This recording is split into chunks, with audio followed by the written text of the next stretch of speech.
ఎర్రవుపాలన్న గతంలోనూ రాసిండు 95, 96 డప్పులు కొట్టిన చేతులతోటే డాలర్లు సంపాదించాలని రాసిండు.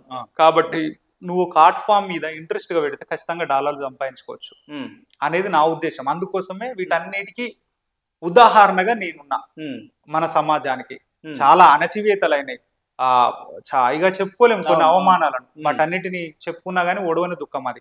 కాబట్టి అవన్నీ అయినా గానీ అన్ని దుఃఖాలను సైతం అధిగమించాలి. ఇప్పటికి నన్ను ఏం విమర్శ చేస్తారు, వీడింత చదువుకుండు, ఎప్పుడో 17 ఏళ్ల కిందట ఊరు పెట్టిండు, ఇంక ఉండటానికి ఇల్లు లేదని అంటారు.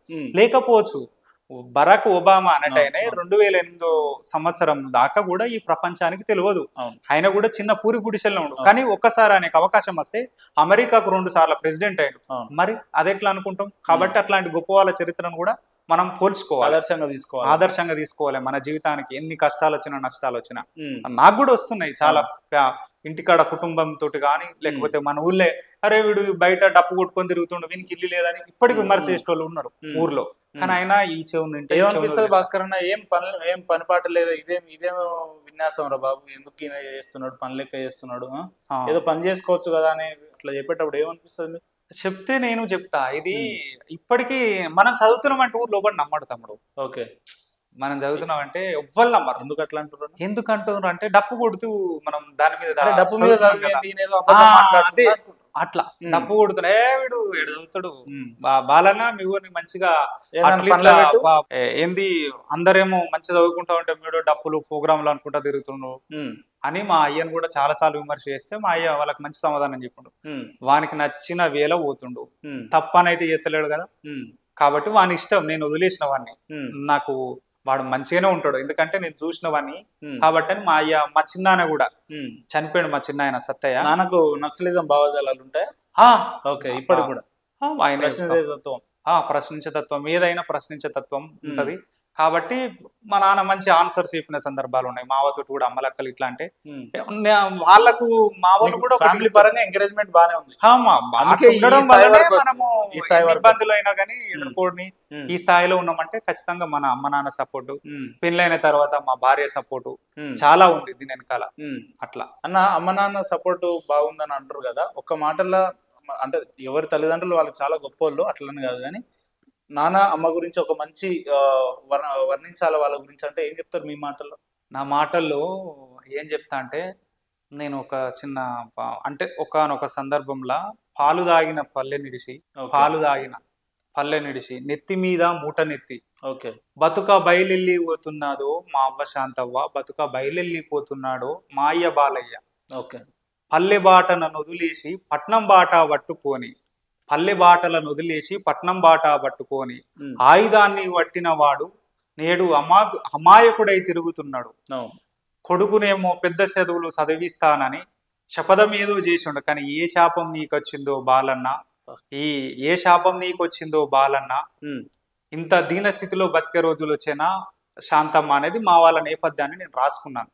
కాబట్టి మా వాళ్ళు వలసలు కూడా వచ్చి హైదరాబాద్కు వచ్చినారు, కూలి పని చేసినారు. నేను చదువుకుంటున్న క్రమంలో ఇక్కడ పనులు ఇబ్బందిగా ఉంటే, కొన్ని పరిస్థితులు బాగాలేకపోతే బాంబే పోయి కూలి పని చేసుకొని హైదరాబాద్ ఉన్నట్టుగానే హైదరాబాద్ ఉన్నానని చెప్పేది, కానీ బాంబే పోయి పని చేసుకొని మళ్ళీ మనం ఇంటికి కొన్ని డబ్బులు పంపించేది. అట్లా కూడా చేస్తాం. ఒకటే నాకు బాగా గుర్తున్నది ఒక ఇన్సిడెంట్ ఏంటంటే, ఎప్పుడు ఏ ఇంటర్వ్యూలో చెప్పాలి, ఈ రోజు చెప్తున్నాను. ఆ సందర్భం వచ్చింది కాబట్టి నన్ను చిన్నగా ఉన్న కొంచెం ఊహ తెలుసు. మా ఊరు స్టేజ్ కాడ బస్సు దిగి ఇంటికి నడుచుకుంటూ పోతుంటే మా అయ్య అప్పుడు మాకు చిన్న సైకిల్ ఉండే, దోసకాయలు అమ్ముతున్నాం, మాకు దోస చెట్లు ఉండే, ఎండాకాలం వస్తే దోసకాయలు ఖచ్చితంగా పెడదాం, దోస తోట పెట్టేది. అప్పుడు మా ఏరియాలో ఒక అమ్మను మర్డర్ చేసి చంపేశారు. అయితే ఎవరు వెనక ఫాలో అవుతున్నట్టు మా అమ్మ పసిగట్టింది. ఎందుకంటే మా అయ్య అప్పటికి నక్సలైట్ రూపులాలు ఉన్నాడు కాబట్టి ఏదో ప్రమాదం జరుగుతుందని ఊహించి మా అవ్వ చాలా సాహసం చేసింది, ముందే గ్రహిస్తే లక్కీలు ఏంటంటే పక్క పొంటి రైతులు ఎడ్లను కట్టేసి గడ్డి వేస్తున్నారు, పక్కన మేతేస్తారు, గడ్డి వేస్తుంటే ఆ దృశ్యాన్ని కూడా మావ చూసి నన్ను సంకనెత్తుకొని నెత్తి మీద గంపతట్టు అట్లనే ఉన్నది. పోతుంటే ఏమయ్యా బాలయ్య ఉన్నావా, ఇక్కడ చాలా మంది వాళ్ళు చూస్తున్నారు, రండి అని అన్నారు. అనేసరికి వీళ్ళు టక్కన పారిపోయారు. లేకపోతే ఆ రోజు ఏదో ఒక ఇన్సిడెంట్ జరిగేది ఖచ్చితంగా. అట్లాంటివి చాలా జరిగినాయి. మా ఇంటి మీద దాడులు జరిగినాయి. అయినా కూడా ఎక్కడ మేము పెద్దగా అయిన తర్వాత కూడా నిరంతరం ఒక నిఘా నేత్రం మా ఇంటి కాడ ఉండేది. 2006 వరకు అట్లాంటి చాలా చూసినాం మా ఇంటి మీద దాడులను. కాబట్టి అవన్నీ సర్వసాధారణం అయిపోయినాయి. అట్లా అవన్నీ అంటే ఫస్ట్ టైం చెప్తున్నాను నేను. ఎప్పుడు నాకు కొంచెం బాధ అనిపిస్తుంది. కొంచెం అమ్మ పేరు చెప్పగానే ఎమోషనల్ అవుతున్నారు. అమ్మ కాదు, అందరూ మా నాయనమ్మ గాని అందరు గాని. అంటే మనము ఇప్పుడున్న జనరేషన్లల్లా అన్ని మనకి కనీసం తిండి తినడానికి తిండి అన్ని వాళ్ళ దగ్గరకు వచ్చిన చదువుకోని మూర్ఖులు ఉన్నారు. అంటే ఏదైనా సమస్య వస్తే సొంతంగా ఎట్లయిపోయిందంటే తమ్ముడు సాల్వ్ చేసుకునేటువంటి గుణం మనోళ్ళకు లేదు ఇప్పుడున్న జనరేషన్ వాళ్ళకు. వాడు ఏమన్నంటే చచ్చిపోతాడు. అది నాకు బాధ అనిపిస్తుంది. వాళ్ళు నిన్న అయ్యవా కానీ అమ్మ నాన్నలు కానీ ఒక ఇంత పెద్దోని చేస్తే ఆ చచ్చిపోయే వాళ్ళని చూస్తే ఆ చచ్చిపోతే కూడా వాళ్ళ దగ్గర పోతుంది కదా. ఇంకోటి అట్లా చచ్చిపోయిన వాళ్ళ రీజన్ చూస్తే కూడా ఎట్లా అంటే ఒక బండి కొనియలేదను, ఒక ఫోన్ కొనియలేదను, చిన్న చిన్న సిల్లీ థింగ్స్ తోటే ఇట్లా చేస్తాం. అట్లా అవన్నిటికి కూడా నేను ఒక ఆదర్శం వీళ్ళందరికీ నేను చెప్తా. ఇప్పుడున్న యువతకి ఏం చెప్తారన్నా, ఒక మంచి సందేశాన్ని చెప్పాలంటే ఏం చెప్తారు అటువంటి వ్యక్తులకు? అదే నేనేమంటున్నా, మీరు చదువు రాకున్నా పర్వాలేదు బాస్, చదువు రాకున్నా పర్వాలేదు, చదువుకొని బాగుపడ్డోళ్ళు ఉన్నారు కొంతమంది. కానీ చదువుకుంటేనేమో మంచిగా చదువుకో నీకున్న లక్ష్యంతో. చలో నీకు ఏదన్నా టాలెంట్ ఉంటే బొమ్మలకి ఇస్తే నువ్వు బొమ్మలకి ఎంఎఫ్ హుసేన్ సార్ చరిత్ర తెలుసుకో. నువ్వు ఒక మంచి మ్యూజిక్ వాయించే కెపాబిలిటీ ఉంటే ఏఆర్ రెహమాన్ జీవిత చరిత్ర, ఇళయరాజా తెలుసుకో. మంచి డ్రమ్మిస్ట్ కావాలనుకుంటే శివమణి జీవిత చరిత్ర తెలుసుకో. లేదా నువ్వు ఒక మంచి నృత్యకారిని కావాలంటే మనకు మైకల్ జాక్సన్ కోసం తెలుసుకో, లేకపోతే ప్రభుదేవ కోసం చేసుకో. ఇప్పుడు ఉన్నటువంటి గొప్ప కూచిపూడి గురువు అలక్య పుంజాల మేడం. అంటే వివిధ రంగాల్లో ఉన్నటువంటి వాళ్ళను, లేకపోతే మంచి చేతిరాత నిపుణులు కావాలంటే ఎజాజ్ అహ్మద్ అని సిద్దిపేట ప్రాంతానికి చెందిన ఒక సార్ ఉన్నాడు, ఆ చేతిరాత తెలుసుకో. అట్లా నీ ఫీల్డ్ లో చాలా మంది చదువు రాని వంటి రామ్ లక్ష్మణ్స్ కు ఫైటర్స్ కు చదువు రాదు, కానీ వాళ్ళు ఫైట్ మాస్టర్స్ గా స్థిరపడారు. మరి అట్లాంటి వాళ్ళు నువ్వే. ఇప్పుడున్న ఫేమస్ ఎవరు, మన తమన్ గారు 7వ తరగతి ఫెయిల్ అయిపోయారు, ఎస్ఎస్ తమన్ గారు. మరి ఆయన నుంచి ఏం తెలుసుకుంటారు? కాబట్టి వీళ్ళందరికీ ఏంటంటే కొంచెం కష్టపడే తత్వాన్ని నేర్చుకోండి. జీవితంలో పనికిరానంటే ఏది ఉండదు. కష్టపడే తత్వాన్ని నేర్చుకుంటే ఖచ్చితంగా సక్సెస్ అవుతారు మీ రంగంలో. అది నేను చెప్పదలుచుకున్నా. అంతే. రైట్ అన్న. ఇప్పుడు అవార్డు ఇంకా రాబోయే రోజుల్లో ఇంకా నాకు తెలిసి 1-2 months లో అనౌన్స్ చేస్తారు అనుకుంటా. అనౌన్స్ అయిపోయింది, మనకు 2-3 సార్లు పోస్ట్ పోన్ అయింది. ప్రజెంట్ చేస్తారు, ప్రజెంట్ ఉంటది ఖచ్చితంగా. ప్రజెంట్ ఎట్లుందన్న, రాష్ట్ర ప్రభుత్వం నుంచి మీకు ఎటువంటి గౌరవం దక్కింది? గౌరవం అంటే సీఎం గారు పిలిపించుకున్నారు, ముఖ్యమంత్రి గారు పిలిచారు, రేవంత్ రెడ్డి గారు పిలిపించారు. ఎట్లా రిసీవ్నెస్ ఎట్లుందన్న? చాలా అద్భుతమైన రిసీవ్నెస్. అంటే నేను గత ప్రభుత్వాన్ని ఈ ప్రభుత్వాన్ని చూసినాను.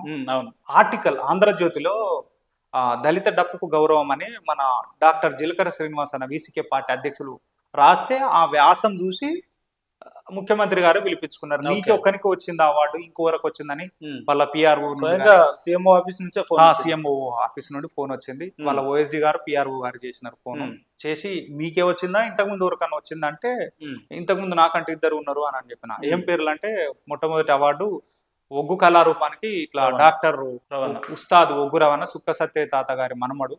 రెండోది పేరణి రాజ్ కుమార్ అన్న, ధరావత్ రాజ్ కుమార్ నాయక్ సూర్యాపేట అన్న పేరెంట్ ఇట్లా అని చెప్పి కమ్యూనిటీని కూడా చెప్పిన.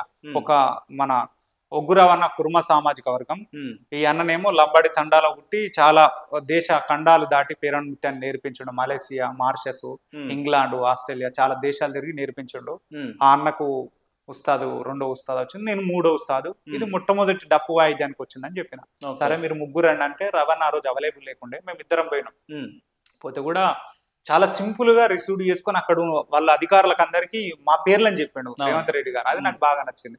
ఈ తమ్ముడు ఇట్లా అందే భాస్కర్ ఇట్లా డప్పు వాయిద్యానికి రీసెంట్ గా ఉస్తాద్ బిస్మిల్లా ఖాన్ పరిచయం చేసిండు. ఇట్లా మనం ఎట్లయితే ఇంటర్వ్యూ ఉంటున్నాం వాళ్ళందరినీ పిలిపించి ఈ తమ్ముళ్ళతో నేను మాట్లాడాలి, మీరు ఒక 10 నిమిషాలు బయటకు ఉండని పర్సనల్ గా మాట్లాడిండు. ఏమేం కావాలి ఏంటంటే కొన్ని డిమాండ్స్ మేము చెప్పినాం. అది ఇక మరి ఇంతవరకు అయితే కాలేదు.